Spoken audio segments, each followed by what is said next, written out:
नोंथांमोनखौ गिबियावनो आंनि चेनेलाव फरायहोनाय जाबाय जोंनि बर' फिल्मनिनो सान्थि गयारी बिथाङा जे गोमालांबाय जोबोद दुखुनांथाव बाथ्रा बिथाङा मा जादोंमोन बिथाङा बबे गामिनि बा बबे जायगानि बेफोरखौ भिडिअआव खिन्थानाय नोंथांमोना भिडिअखौ जोबोद नायना लोगोसे चेनेलखौ साबस्क्राइब खालामनानै ला भिडिअखौ जागायनायनि सिगां मोनसे बाथ्रा बुंनोसै बे भिडिअ खोन्थानाय सान्थि गयारीनि मा जालांनाय बेफोरखौ खोन्थानाया about Bodo celebrity चेनेलनि बे चेनेलखौ नायगिरि बिथाङा लोगोफोर बिथाङा फ्रेसार स्ट्रक जादोंमोन जायनि थाखाय बिथाङा हरखाबै जोंखौहाय आरो बे बुहुमखौहाय नागारनानै थांदों।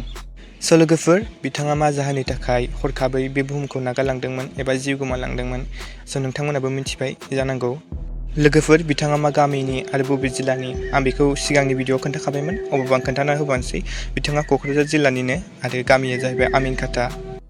लोगोफोर बिसोरनि फेमिलिनि बागै बुंनो थाङोब्ला बिस्रा गासै 7 बिमा आरो बिफा गैला बिथाङा।